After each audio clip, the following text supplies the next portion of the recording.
മഴയുണ്ടാകുമ്പോഴുണ്ടാകുന്ന മറ്റൊരു പ്രധാനപ്പെട്ട പ്രശ്നമാണ് ഈ കടലാക്രമണം. ഈ കടലാക്രമണ ഭീഷണിയിൽ നിന്ന് കണ്ണമാലിക്ക് യാതൊരു മോചനവുമില്ല. ശക്തമായ കടൽക്ഷോഭം മൂലം വീടുകൾ തകർന്ന സാഹചര്യത്തിൽ റോഡ് ഉപരോധവുമായി പ്രദേശവാസികൾ ഇന്ന് രംഗത്ത് വരുന്ന കാഴ്ചയും കണ്ടു. ഒടുവിൽ കലക്ടർ ഇടപെട്ടതോടെയാണ് ഒരു വിഭാഗം ഈ പ്രതിഷേധക്കാർ പിരിഞ്ഞുപോയത്.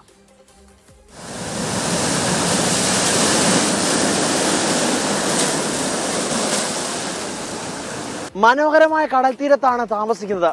പക്ഷേ കടൽ ഇത്തരത്തിലേക്കൊന്ന് ക്ഷോഭിച്ചാൽ ഇല്ലാതാകുന്നതാണ് ഇവിടെയുള്ള ജീവിതങ്ങൾ. പലകുറി പലതവണ പറഞ്ഞു മടുത്തതാണ്, എന്നിട്ടും പരിഹാരമാകുന്നില്ല. കാലവർഷത്തിന്റെ രണ്ടാം വരവോടെയാണ് കണ്ണമാലിയിൽ കടലാക്രമണം രൂക്ഷമായത്. കടൽക്ഷോഭത്തെ തുടർന്ന് വീടുകൾ പൂർണ്ണമായും വെള്ളത്തിലായി. വെള്ളം ഇങ്ങോട്ട് ഒന്നും ചെയ്യാൻ പറ്റില്ല. എല്ലാവരും ഇന്നലെ ഞങ്ങളുടെ ബാത്റൂം കാണുന്നത് അതെല്ലാം പോയി കിടക്കാൻ, അതൊന്നും പോകാൻ പറ്റില്ല. എൻ്റെ വീട് കുറച്ചും കൂടി അങ്ങോട്ട് പോകണം. അവിടെ കുറെ വെള്ളമൊക്കെ കയറിയിട്ടുണ്ട്. പിന്നെ മറ്റേ ബാത്റൂമിൽ പോകാൻ പറ്റുള്ള അവിടെ നിറഞ്ഞിട്ട് പുസ്തകമൊക്കെ പൊക്കത്തടുത്ത് വെച്ചേക്കണേ. കുട്ടികൾക്ക് സ്കൂളിൽ പോകാൻ കഴിയുന്നില്ല. വയോധികർക്ക് മരുന്നില്ലാത്ത സാഹചര്യം. പ്രാഥമിക ആവശ്യം പോലും നിറവേറ്റാൻ കഴിയാതെ ദുരിതത്തിലായിരിക്കുകയാണ് ഒരു ജനത. ഒരു പ്രാവശ്യം എംപിയും കലക്ടറും ഇവിടെ വന്നിട്ടുണ്ട്. MLA എന്ന് പറഞ്ഞൊരു വ്യക്തി ഇതുവരെ ഇങ്ങോട്ട് കാലുകുത്തിയിട്ടില്ല. അവിടെ തൊട്ട് അവിടം വരെ എല്ലാ വീടും പൊളിഞ്ഞു കിടക്കണേ. മൊത്തം ഇവിടെ നാറിക്കിടക്കണ്ട. ആരും ഇങ്ങോട്ട് തിരിഞ്ഞൊന്നും നോക്കണമെന്നില്ല. നമ്മ പിന്നെ ഈ സാധനം പിന്നെ എന്തെങ്കിലുമൊക്കെ ഉള്ളത് കൂട്ടി പിന്നെ ശരിയാക്കും, പിന്നെയും പൊളിഞ്ഞു പോകും. കഴിഞ്ഞ വർഷം സമരം നടത്തിയപ്പോൾ കളക്ടർ വന്നു, സബ് കളക്ടറാണ് വന്നിട്ട് പറഞ്ഞത് എന്താണെന്ന് വെച്ചിട്ടുണ്ടെങ്കിൽ നിങ്ങളിപ്പോൾ അടുത്ത വർഷം നിങ്ങൾ ഒന്നും അറിയേണ്ടി വരില്ല, ഇവിടെ കല്ല് വരുമെന്നൊക്കെയാണ് പറഞ്ഞത്. കല്ല് എവിടെ? കഴിഞ്ഞ ദിവസങ്ങളിലായി 8ഓളം വീടുകളാണ് തകർന്നത്. പിന്നാലെയാണ് വള്ളവും വലയുമായുള്ള പ്രതിഷേധം.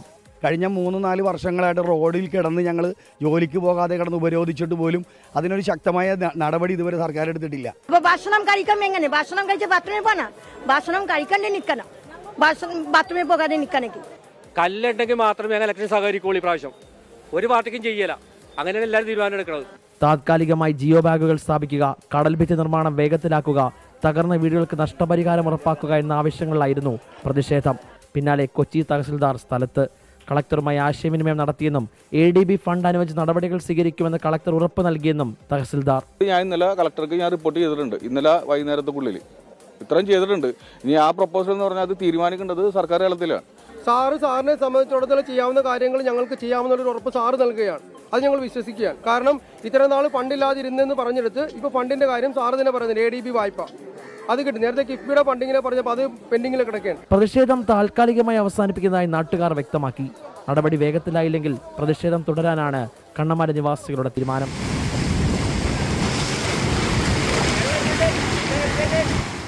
ഉപരോധത്തിനും പ്രതിഷേധത്തിനും പിന്നാലെ ഇന്നും ജില്ലാ ഭരണകൂടവും അധികാരികളും ഒക്കെ ഉറപ്പുമായി എത്തി. ഈ ഉറപ്പുകൾ കേൾക്കാൻ തുടങ്ങിയിട്ട് കാലങ്ങളായി. പക്ഷെ ഒരു പരിഹാരം ഉണ്ടാകുന്നില്ല എന്നതിന്റെ നേർസാക്ഷ്യമാണ് ഇവിടെ നിന്നും മനസ്സിലാക്കുന്നത്.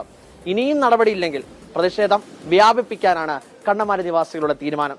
കൊച്ചിയിൽ നിന്നും MT അതീഷിനൊപ്പം YS അഭിനന്ദ്, 24.